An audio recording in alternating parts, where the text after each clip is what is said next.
Assalamualaikum warahmatullahi wabarakatuh. Halo teman-teman, ketemu lagi dengan aku Septi Afriani. Kali ini kita akan membahas prediksi soal sesuai dengan FR yang beredar berdasarkan teman-teman yang udah tes di hari pertama PPPK 2021 ini. Nah, soal di sini aku buat berdasarkan FR, tapi kan kemungkinan ini tuh soalnya nggak mungkin sama persis ya. Tapi di sini aku bakal jelasin konsepnya dan contoh-contoh soalnya. Buat teman-teman yang baru mampir ke channel ini, jangan lupa untuk subscribe dan nyalakan loncengnya. Kenapa? Karena biar teman-teman bisa langsung cek video-video untuk FR selanjutnya. Terima kasih. Yuk kita mulai. Semangat! Sebelum membahas soal yang pertama, kita akan membahas dulu konsep dari cermin. Ini tuh aku buat karena ada FR sifat-sifat bayangan pada cermin. Di sini sebenarnya cermin itu kan ada cermin datar, cermin cembung, dan cermin cekung. Cuma di sini aku fokusnya ke dua cermin cembung dan cermin cekung. Oke, kita bahas dulu yang cermin cembung. Nah, pasti kita tuh udah sering banget lah ya lihat cermin cembung itu penerapannya di mana? Ya ini teman-teman, di spion mobil, spion motor, intinya spion gitu kan. Nah, bayangannya gimana?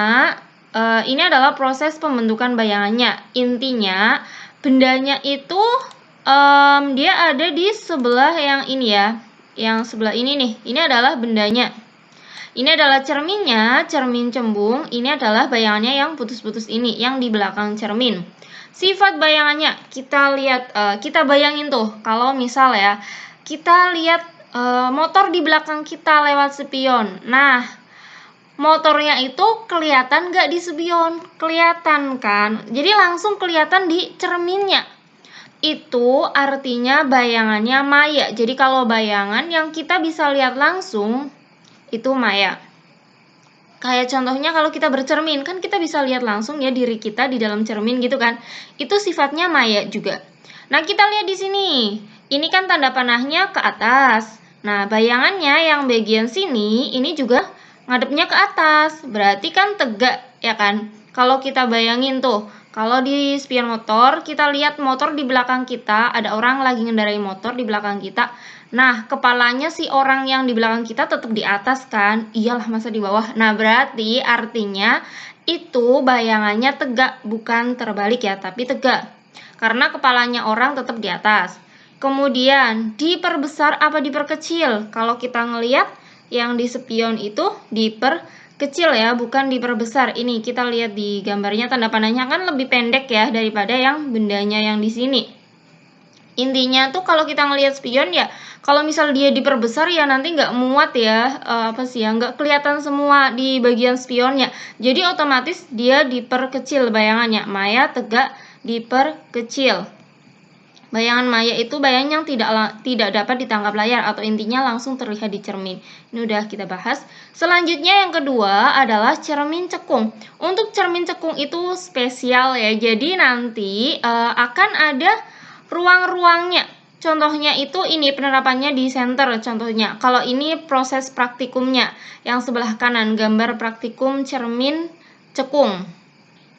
Jadi nanti dibedakan menjadi 4 ruang. Ruang pertama itu adalah ini, antara yang O sampai yang F. F itu apa? F itu adalah jarak fokus. F, fokus gitu. Nah, ini adalah jarak fokusnya ya. Ini titik fokusnya yang F besar. Intinya segini.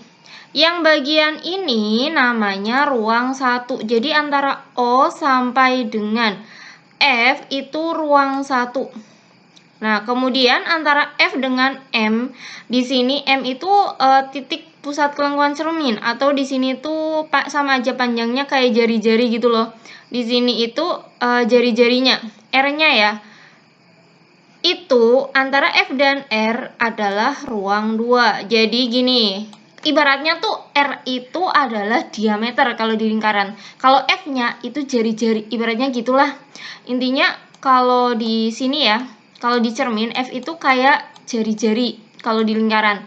Tapi untuk yang apa ini R-nya, R besarnya ya, jari-jarinya itu sama dengan diameter. Atau gampangnya tuh gini, jari-jari itu adalah 2 kalinya fokus gitu aja ya. Jadi kalau fokusnya 10 ya jari-jarinya 20 kayak gitulah. Nah, antara jari-jarinya ke belakang itu adalah daerah ke belakang. Ke sana terus ya, ke sana itu ruang 3. Di belakang cermin itu ruang 4. Ini sangat penting karena untuk menentukan letak bayangan. Kemudian sifat bayangannya gimana? Jadi nanti dibedakan berdasarkan ruang-ruangnya. Kalau bendanya di ruang 1, bayangannya di ruang 4. Ruang 1 mana? Ruang 1 tuh yang ini ya, antara fokus sampai yang ini, yang titik O, yang sini, yang paling depan sendiri. Jadi kuncinya kalau kita jumlah benda dan bayangan itu bakal ketemunya 5. Itu. Jadi kalau dia bendanya di ruang 1, bayangannya pasti di ruang 4. Sifatnya apa? Maya, tegak, diperbesar. Jadi untuk yang khusus ruang 1 kita simpan yang ini maya, tegak. Dari 1 ke 4 membesar ya kan? Angkanya kan menjadi besar, otomatis ini diperbesar. Kalau bendanya di ruang 2, di sini di antara F dan jari-jarinya ya. Bendanya di ruang 2, otomatis bayangannya di ruang 3. Jadi biar kalau dijumlah hasilnya 5. Khusus yang ini nanti ke belakang bakal nyata terbalik. Jadi pasangannya nyata ya terbalik gitu aja ya. Nyata terbalik. Dari 2 ke 3 kan angkanya tambah besar. Otomatis ini diperbesar. Untuk yang bendanya di ruang 3, bayangannya pasti di ruang 2. Kenapa? Biar jumlahnya 5. Nyata terbalik juga, tapi ingat dari 3 ke 2 itu kan tambah kecil, berarti di sini diperkecil. Khusus yang di R nanti bayangannya juga di R. Dan di sini itu bedanya ya, dia tuh sama besar, nggak diperbesar atau diperkecil ya, tapi sama besar. Langsung ke soalnya aja, soal nomor 1. Sebuah benda setinggi 5 cm terletak pada jarak 15 cm di depan cermin cekung yang memiliki jari-jari kelengkungan cermin 20 cm. Sifat bayangannya adalah titik-titik. Oke, di sini berapa sih ini? Jaraknya kan 15 cm ya kan? Jari-jarinya tuh 20. Jadi ini segini tuh 20, otomatis kan fokusnya itu 10 ya. Setengahnya. Fokus itu kan setengahnya jari-jari. Ini 10, ini 20, otomatis bendanya karena pada jarak 15 cm, berarti kan di sini di ruang 2. Nah, kita ingat kalau bendanya di ruang 2, otomatis bayangannya di ruang 3, ya kan? Biar apa? Biar jumlahnya 5. Nah, kalau yang ini 2 ke 3 otomatis nanti bakal diperbesar, ya kan? Karena kan angkanya membesar. Ini udah jelas salah, berarti yang mana nih? Kita ingat yang tadi kalau selain ruang 1 itu adalah nyata terbalik. Ini udah kayak pasangan gitulah, nyata terbalik. Nah, berarti jawabannya yang mana? Otomatis yang B. Karena yang ini nyata tegak kan mereka nggak berpasangan, ya kan? Kalau yang ini maya tegak, ini harusnya di ruang 1. Kalau bendanya di ruang 1. Ini maya terbalik juga nggak berpasangan. Soal nomor 2. Sebuah benda setinggi 5 cm terletak pada jarak 15 cm di depan cermin cembung yang memiliki jari-jari kelengkungan cermin 20 cm. Sifat bayangannya adalah titik-titik. Ingat, dan ini tuh udah mutlak ya, pakai banget. Kalau di cermin cembung itu udah pasti satu jenis doang. Maya tegak diperkecil. Pokoknya kita tuh ingatnya spion. Oh, aku bisa lihat yang di belakangku langsung di spionnya. Otomatis jadi bayangan maya, langsung terlihat di cermin. Kepalanya tetap di atas tuh, berarti tegak. Terus gambarnya bayangannya juga diperkecil. Jadi jawabannya itu yang A, maya tegak diperkecil. Lalu membahas soal yang selanjutnya, karena di FR itu ada tentang perubahan energi. Di sini aku bahas sekilas tentang konverter energi. Misalnya kalau akan mengubah energi mekanik khususnya gerak ya, atau kinetik menjadi energi listrik itu digunakan dinamo atau generator. Kalau untuk sebaliknya dari listrik menjadi mekanik khususnya gerak pakainya motor. Kalau dari energi listrik jadi kalor, udah jelas ya yang panas-panas gitu kan. Pakainya setrika, ketel, rice cooker, ini adalah contoh-contoh alat-alatnya gitu kan. Kalau dari kalor menjadi listrik itu termokouple. Energi listrik jadi bunyi, pengeras suara. Kalau energi bunyi jadi energi listrik itu mikrofon. Energi kimia jadi energi listrik aki dan batu baterai. Tapi kalau listrik menjadi energi kimia itu aki yang listrum yang lagi pengisian aki. Soal nomor 3, cara kerja pembangkit listrik tenaga air atau PLTA memanfaatkan perubahan bentuk-bentuk energi titik-titik. Kalau digambarkan itu sistemnya gini, intinya pertama air bakal di bendungan, iyalah atau di waduk. Nah, di situ dipilih tempat yang tinggi. Kenapa? Karena kalau semakin tinggi itu kan energi potensialnya semakin besar ya. Jadi EP itu kan MGH. Intinya pertama itu energi potensial dulu, energi potensial. Berarti ini salah, ini juga salah ya, antara ini dan ini. Potensial gravitasi. Kenapa? Karena pakainya yang ini loh, yang MGH ya kan, karena ada juga potensial pegas, jadi ada potensial gravitasinya. Atau kalau di soal cuma disebutkan potensial ya udah pilih itu. Kemudian air itu kan otomatis ngalir ya, gerak, dia punya energi kinetik.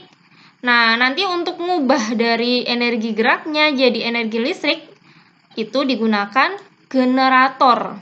Jadi pertama potensial gravitasi, kinetik, kemudian baru jadi listrik. Yang proses ini diubahnya pakai alat namanya generator. Soal nomor 4, alat yang mengubah langsung energi matahari menjadi energi listrik adalah titik-titik. Yang mana nih? B atau C nih, sel surya atau panel surya. Ini adalah gambar dari panel surya. Jadi kalau untuk ini apa sih? Bunyinya alat ya. Alat itu panel surya. Tapi kalau misal teman-teman menjumpai soal kayak gini, cuma ada yang sel surya, ya udah pilih yang itu aja. Kalau sel surya itu lebih ke intinya bahannya yang bersifat semikonduktor, ya sebagian kecil atau komponennya panel surya sih. Soal nomor 5, generator atau dinamo adalah alat yang digunakan untuk mengubah titik-titik. Udah kan ya yang tadi. Apa nih jawabannya? Betul sekali, jawabannya itu yang D, mekanik menjadi listrik. Dalam hal ini, mekanik yang dimaksud itu yang energi kinetiknya ya, energi geraknya. Kalau kebalikannya, dari listrik menjadi kinetik itu pakainya motor ya, motor listrik, ininya listrik jadi kinetik. Soal nomor 6, Andi menendang bola di atas lantai. Awalnya bola melaju dengan cepat, tetapi lama-kelamaan bola melambat dan akhirnya berhenti. Gaya yang menyebabkan bola berhenti adalah titik-titik. Kalau digambar tuh kayak gini, misalnya bolanya awalnya gerak ke kanan, ada gaya yang membuat dia berhenti. Namanya gaya gesek yang sifatnya melawan arah gerak benda. Ini untuk yang teorinya, buat teman-teman yang ingin belajar yang hitungannya, yang gaya gesek, gaya yang hukum Newton, yang percepatan dan sebagainya, linknya ada di deskripsi video atau teman-teman bisa gabung di grup Telegram. Link-link video yang terkait dengan FR aku bakal share di situ. Soal nomor 7, buku yang berada di atas meja tetap diam dan tidak jatuh. Hal ini disebabkan oleh gaya titik-titik. Jadi gini, kalau digambar tuh kayak gini. Ini benda yang bermassa, pasti dia punya gaya berat yang arahnya ke pusat bumi. Dalam hal ini ke bawah ya, dia punya W. Nah, kok nggak jatuh gitu kan, padahal ditarik ke bawah karena ada yang namanya gaya normal. Gaya yang tegak lurus dengan bidangnya. Jadi gaya yang tegak lurus dengan alasnya, kayak gitulah, arahnya tuh jadi ke sini. Membahas soal yang selanjutnya, kita bahas dulu tentang metamorfosis ya, daur hidup hewan, metamorfosis sempurna dan tidak sempurna. Untuk metamorfosis sempurna itu ada tahapannya ya kan, telur, larva, pupa atau kepompong dan jadi imago atau dewasa. Contohnya apa aja yang mengalami metamorfosis sempurna? Ada nyamuk, katak, kupu-kupu, lebah, dan lalat. Ini contoh gambarnya. Jadi kalau untuk kupu-kupu kan dari telur, kemudian jadi larvanya itu ulet gitu ya, ulet yang di daun biasanya gitu kan. Kemudian nanti bakal jadi kepompong atau pupa, nanti akan menjadi kupu-kupu. Kalau untuk metamorfosis tidak sempurna itu tahapannya dari telur kemudian jadi nimfa atau serangga yang baru menetas dan pada akhirnya akan menjadi serangga dewasa atau imago. Jadi ini gambarnya telur jadi nimfa, terus nimfa bakal jadi imago. Apa aja yang termasuk hewan-hewan yang mengalami metamorfosis tidak sempurna? Ada kutu daun, jangkrik, belalang, kecoa, rayap, dan capung. Nomor 8, hewan yang memiliki daur hidup serupa seperti daur hidup pada gambar adalah titik-titik. Ini kecoa masuk ke metamorfosis tidak sempurna. Walaupun yang di FR itu metamorfosis sempurna ya. Cuma kita buat jaga-jaga tetap bahas aja yang tidak sempurna. Ini berarti mana nih yang termasuk hewan yang mengalami metamorfosis tidak sempurna? Kalau yang A, belalang itu tidak sempurna, betul. Tapi kataknya kan metamorfosis sempurna. Kalau yang B, nyamuk itu sempurna, ya kan? Jadi bukan, belalangnya sih betul kalau tidak sempurna. Kalau yang C, jangkrik tidak sempurna, rayap juga tidak sempurna. Berarti jawabannya yang C. Soal nomor 9, yang merupakan proses daur hidup pada nyamuk adalah titik-titik. Nyamuk itu kan tadi masuk ke metamorfosis sempurna, ya kan? Ini adalah gambarnya. Jadi pertama itu telur. Jadi pertama telur semua ya, betul. Kemudian jadi larva, ya kan? Ini tuh larvanya, yang ini larva. Ini larva, atau kalau nyamuk itu kan biasa disebut larvanya itu sebagai jentik-jentik, ya kan? Jentik-jentik nyamuk. Ini salah. Kemudian setelah jadi larva bakal jadi pupa, ya kan? Bukan kecebong. Kecebong itu kan kalau dikatak. Berarti otomatis jawabannya yang D, telur, jentik-jentik, pupa, dan akhirnya menjadi nyamuk dewasa. Soal nomor 10, urutan daur hidup pada kupu-kupu adalah titik-titik. Ini udah apal banget ya pasti. Yang mana nih teman-teman? Ya, betul sekali. Jawabannya itu yang C. Telur, ulat, kepompong, jadi kupu-kupu. Soal nomor 11. Perhatikan daur hidup berikut ini. Fase pada huruf Y adalah titik-titik. Ini tuh ya, di sini telur jadi apa, terus pupa, terus jadi apa gitu kan. Di sini juga nggak disebutkan hewannya, tapi kalau kita ngelihat di sini, ini kalau di daun, telurnya siapa tuh kalau di daun? Ya berarti telurnya kupu-kupu ya, yang berkaitan dengan materi ini. Otomatis setelah telur itu pasti, kalau metamorfosis sempurna bakal jadi larva, ya kan? Telur, larva, pupa, nanti jadi hewan dewasanya. Soal nomor 12, perhatikan daur hidup nyamuk berikut ini. Fase pada huruf X adalah titik-titik. Jadi kalau kita lihat di sini, itu kan di sini pupa, habis itu jadi adult itu hewan dewasa ya, nyamuk dewasa. Berarti di sini yang ini kan berarti telurnya, yang Y telur. Kalau yang ini jadi larva. Intinya sebelum pupa pasti bentuknya larva. Jawabannya yang C. Pembahasan soalnya semoga bermanfaat. Jangan lupa yang baru gabung untuk subscribe dan nyalakan loncengnya karena akan ada video FR selanjutnya. Terima kasih.